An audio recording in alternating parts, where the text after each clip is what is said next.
Dogs in warfare have a very long history starting in ancient times. From being trained in combat to their use as scouts, sentries and trackers, their uses have been varied, and some continue to exist in modern military usage. In addition to all the fine qualities that dogs have as team members, dogs can do even more. They have visual and olfactory sensory abilities that are literally superhuman, can go where a soldier cannot, and can often subdue or intimidate a foe more quickly with non-lethal force. Because of these traits, they have been successfully trained for many military duties and roles by modern armies for a century.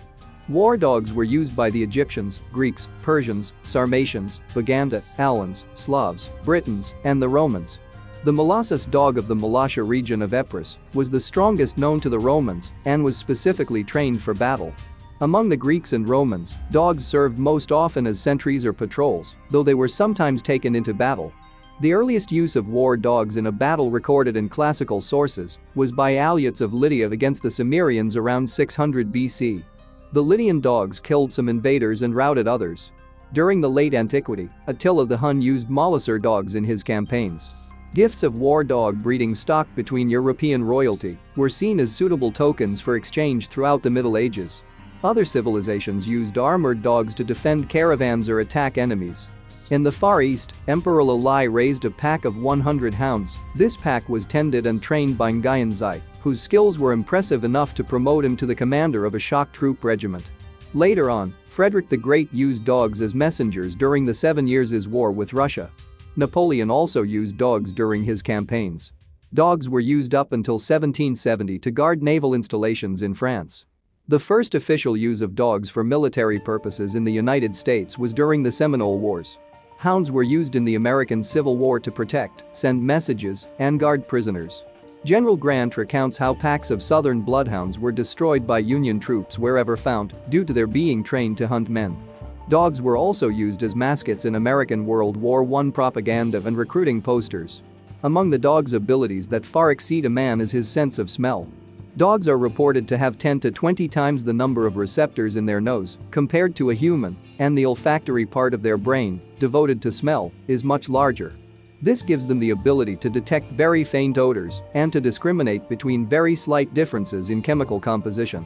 This literally superhuman ability makes dogs ideal for tasks such as tracking, detection of explosives or narcotics, casualty location, and search and rescue. When there is little or no wind, a dog can detect intruders up to 200 meters away, using its senses of smell, hearing, and sight. When placed to take advantage of odors carried on the wind, the range is extended to perhaps as much as 1,000 meters. In unfavorable wind conditions, a dog can still detect by sound and sight. Of course, a dog's capabilities are reduced by smoke, dust, heavy vegetation, and similar confusing factors. Roles and duties of military working dogs. Over the centuries, dogs have had many roles with the military, but in modern times specific duties have been defined where dogs can give the best service. While in the past they have done everything from catch rats to draw fire to expose enemy positions, today dogs are given humane tasks where their special skills do the most good. Sentry dogs. These dogs worked on a short leash and were taught to give warning by growling, alerting or barking. They were especially valuable for working in the dark when attack from cover or the rear was most likely. The sentry dog was taught to accompany a military or civilian guard on patrol and give him warning of the approach or presence of strangers within the protected area. Sentry dogs are trained to warn their handlers of the approach or presence of strange persons and are utilized for guarding supply dumps, airports, war plants, and other vital installations. Their use has proved them to be valuable in any place where security against intruders must be maintained. Of the 10,425 dogs trained in World War II, around 9,300 were used for sentry duty.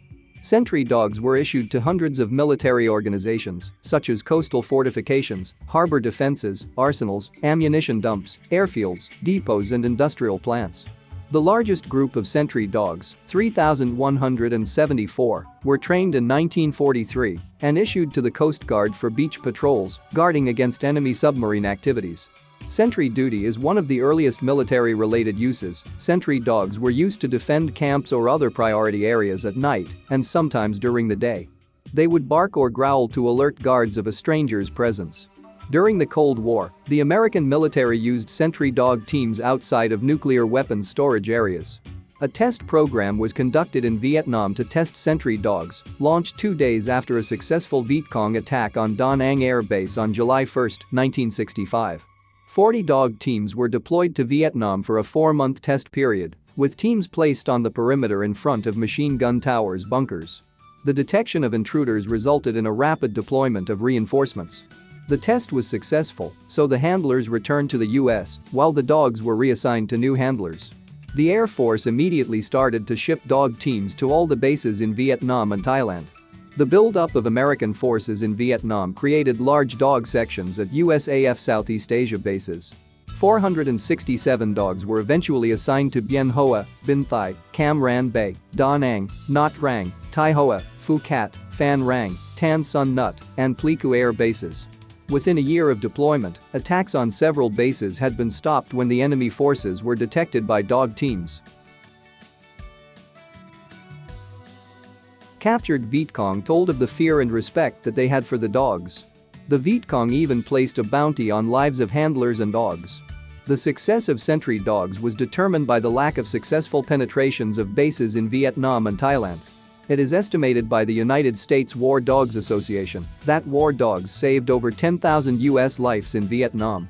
Sentry dogs were also used by the Army, Navy, and Marines to protect the perimeters of large bases. Scout or patrol dogs. In addition to the skills for sentry dogs, scout or patrol dogs were trained to work in silence to aid in the detection of snipers, ambushes, and other enemy forces within a particular locality. Only dogs with superior intelligence and a quiet disposition were selected for scout dog training.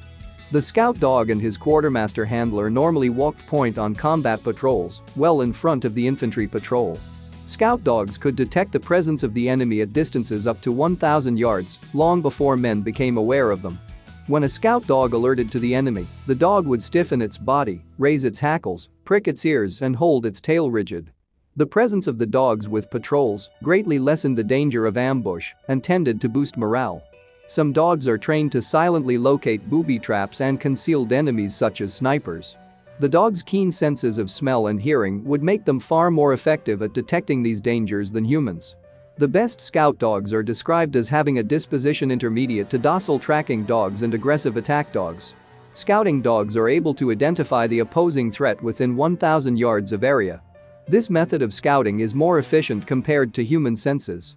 Scout dogs were used in World War II Korea and Vietnam by the United States to detect ambushes, weapon caches, or enemy fighters hiding underwater, with only reed breathing straws showing above the waterline.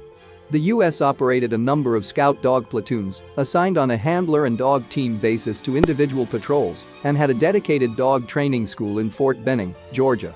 Messenger dogs. The most desired quality in these dogs was loyalty, since the dogs must be motivated by the desire to work with two handlers. They learn to travel silently and take advantage of natural cover when moving between the two handlers. Mine dogs. These dogs, also called the M-dog or mine detection dog, were trained to find trip wires, booby traps, metallic and non-metallic mines. Units were sent to North Africa in World War II. However, the dogs had problems detecting mines under combat conditions. Casualty dogs. Casualty dogs, like search and rescue dogs, are trained to search for and report casualties lying in obscure places, casualties that are difficult for collecting parties to locate. In cases of severe shock or hemorrhage, minutes saved in locating such casualties often mean the difference between life and death. Tunnel dogs. In Vietnam, there was a specialized requirement for tunnel dogs to detect and explore the tunnels exploited by the Viet Cong. The tunnel dwellers feared the dogs and used tactics to confuse the dogs. For example, they washed with GI soap and covered air vents with shirts taken from Americans, so the dog's sense of smell would not be alerted. Explosives detection dog. In the war on terrorism, a common threat is explosives hidden on a person, in a vehicle, or roadside location. Explosives detection dogs are trained to alert on the scent of chemicals used in explosives. With their superior sense of smell, it is very difficult to package explosives in a way a dog cannot detect. Explosives dogs are deployed in Iraq, Afghanistan, and in many other CONUS and OCONUS locations for this purpose. Both MWDs and their civilian counterparts provide service in drug detection, sniffing out a broad range of psychoactive substances, despite efforts at concealment. Provided they have been trained to detect it, MWDs can smell small traces of nearly any substance, even if it is in a sealed container. Dogs trained in drug detection are normally used at ports of embarkation, such as airports, checkpoints, and other places where there is high security and a need for anti-contraband measures. MWDs can also be trained to detect explosives. As with narcotics, trained MWDs can detect minuscule amounts of a wide range of explosives, making them useful for searching entry points, patrolling within secure installations, and at checkpoints. These dogs are capable of achieving over a 98% success rate in bomb detection. Intimidation dogs. The use of military working dogs on prisoners by the United States during recent wars in Afghanistan and Iraq has been controversial. Iraq War. The United States has used dogs to intimidate prisoners in Iraqi prisons.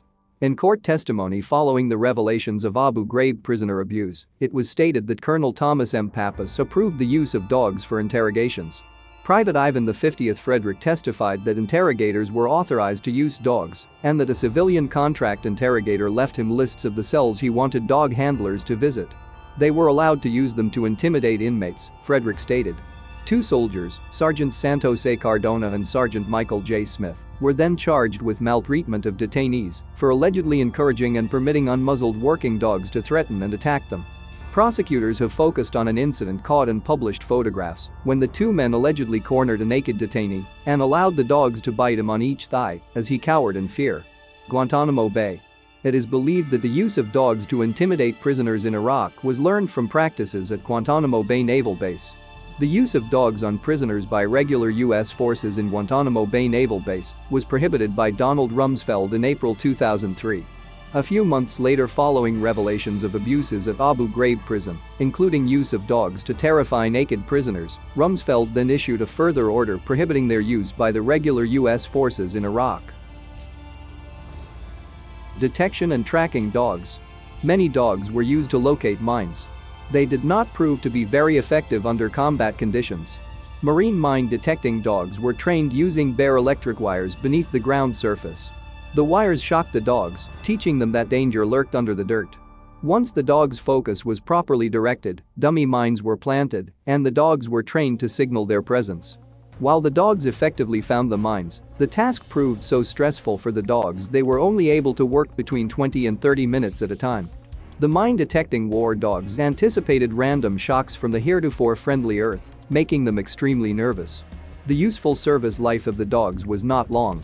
Experiments with lab rats show that this trend can be very extreme. In some tests, rats even huddled in the corner to the point of starvation to avoid electric shock. Dogs have historically also been used in many cases to track fugitives and enemy troops, overlapping partly into the duties of a scout dog, but use their olfactory skill in tracking a scent rather than warning a handler at the initial presentation of a scent. Logistics and communication dogs.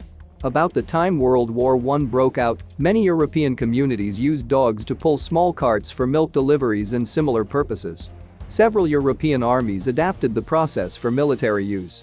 In August 1914, the Belgian army used dogs to pull their Maxim guns on wheeled carriages and supplies, or reportedly even wounded in their carts. The use of dogs for this purpose ceased with the advent of trench warfare after the first 2 months of the conflict. The French had 250 dogs at the start of World War I. The Dutch army copied the idea and had hundreds of dogs trained and ready by the end of World War I. The Netherlands remained neutral. The Soviet Red Army also used dogs to drag wounded men to aid stations during World War II. The dogs were well suited to transporting loads over snow and through craters. Dogs were often used to carry messages in battle. They would be turned loose to move silently to a second handler. This required a dog that was very loyal to two masters, otherwise the dog would not deliver the message on time or at all. Some messenger dogs also performed other communication jobs, such as pulling telephone lines from one location to another. A famous 4-pound Yorkshire Terrier named Smokey was used to run a telegraph wire through a 4 to 8-inch diameter, 70 feet long pipe to ensure communication without moving troops into the line of fire. Mascot dogs. Dogs were often used as unit mascots for military units. The dog in question might be an officer's dog, an animal that the unit chose to adopt, or one of their canines employed in another role as a working dog. Some naval dogs such as Sinbad and Judy were themselves enlisted service members. Some units also chose to employ a particular breed of dog as their standard mascot, with new dogs replacing the old when it died or was retired. The presence of a mascot was designed to uplift morale, and many were used to this effect in the trenches of World War I. An example of this would be Sergeant Stubby for the U.S. Army. Medical research dogs. Medical researchers and their allies in the armed forces awarded military-style medals to animals in laboratories to emphasize the martial significance of animal experimentation. Here, Army Surgeon General Major General Norman T. Kirk, on behalf of the Friends of Medical Research, bestows medals upon research dogs Trixie and Josie for outstanding services to humanity. In World War II, dogs took on a new role in medical experimentation as the primary animals chosen for medical research. The animal experimentation allowed doctors to test new medicine without risking human lives, though these practices came under more scrutiny after the war. The United States government responded by proclaiming these dogs as heroes. The Cold War sparked a heated debate over the ethics of animal experimentation in the US, particularly aimed at how canines were treated in World War II. In 1966, major reforms came to this field with the adoption of the Laboratory Animal Welfare Act. Law enforcement dogs. As a partner in everyday military police work, dogs have proven versatile and loyal officers. Police dogs can chase suspects, track them if they are hidden, and guard them when they are caught. They are trained to respond viciously if their handler is attacked, and otherwise not to react at all unless they are commanded to do so by their handler. Many police dogs are also trained in detection as well. Modern uses of dogs.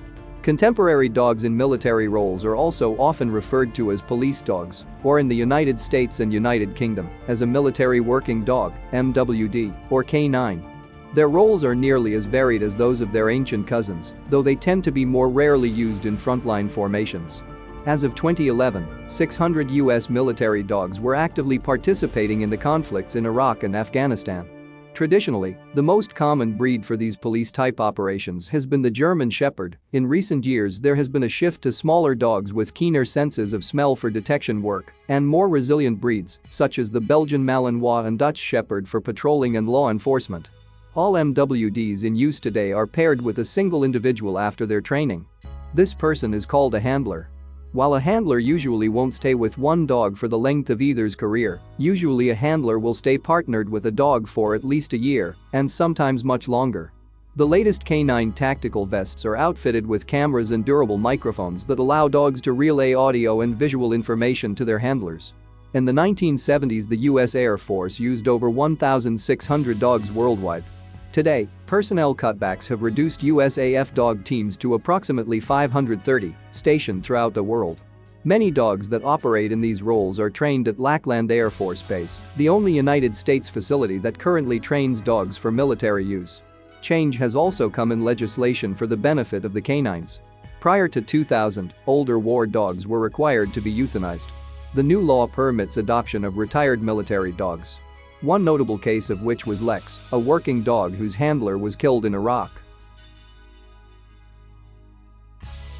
There are numerous memorials dedicated to war dogs, including Marchfield Air Museum in Riverside, California, the Infantry School at Fort Benning, Georgia, at the Naval Facility Guam, with replicas at the University of Tennessee College of Veterinary Medicine in Knoxville, the Alfred M. Gray Marine Corps Research Center in Quantico, Virginia, and the Alabama War Dogs Memorial at the USS Alabama Battleship Memorial Park in Mobile, Alabama. Retirement of military working dogs. Traditionally, as in World War II, U.S. military working dogs, also known as war dogs, were returned home after the war to their former owners or new adopted ones. The Vietnam War was different in that U.S. war dogs were designated as expendable equipment and were either euthanized or turned over to an Allied army prior to the U.S. departure from South Vietnam. Due to lobbying efforts by veteran dog handlers from the Vietnam War, Congress approved a bill allowing veteran U.S. military working dogs to be adopted after their military service. In 2000, President Bill Clinton signed a law that allowed these dogs to be adopted, making the Vietnam War the only American war in which U.S. war dogs never came home. Breeds used for military working dogs. Early in World War II, as the Quartermaster Corps began training dogs for the Army's K-9 Corps, more than 30 breeds were accepted. But later, with more experience, the list was narrowed to 5. German Shepherd dogs, Belgian Sheep dogs, Doberman Pinschers, Short Coat Farm Collies and Giant Schnauzers. Rejected breeds included Great Danes, difficult to train because of their size, and hunting dogs, because animal scents occupied their attention. Alaskan Malamutes and Huskies were still trained for Arctic duty as sled dogs. Standard breeds of United States military working dogs today. The vast majority of U.S. military working dogs in recent times are German and Dutch Shepherd dogs and Belgian Malinois. Breeds chosen because they are very aggressive, smart, loyal and athletic. German Shepherd dogs are preferred as the standard breed because of their unique combination of traits. Shepherds are intelligent, dependable, predictable, easily trained, usually moderately aggressive, and can adapt readily to almost any climatic conditions. While many dog breeds exhibit some or most of these traits, the Shepherd more than any other breed most consistently exhibits all of these traits. For specialized roles, detector dogs in particular, other breeds are used. Retrievers, Labrador, Golden or Chesapeake Bay are the preferred breeds for one-odor detector dogs. All dogs trained and used by the U.S. military are procured and trained by the 341st Military Working Dog Training Squadron, Lackland AFB, Texas. Thank you for watching this video. At Dog Orb we are all about dogs. If you love dogs, or you are curious about dog breeds, history, care, accessories and general information, like our page on Facebook and subscribe to our channel on YouTube. You can also subscribe to our newsletter and read our blog posts on our website, www.dogorb.com. For your dog accessories, check out our website at www.dogorb.com. We provide hundreds of dog supplies and accessories at the most affordable bargains.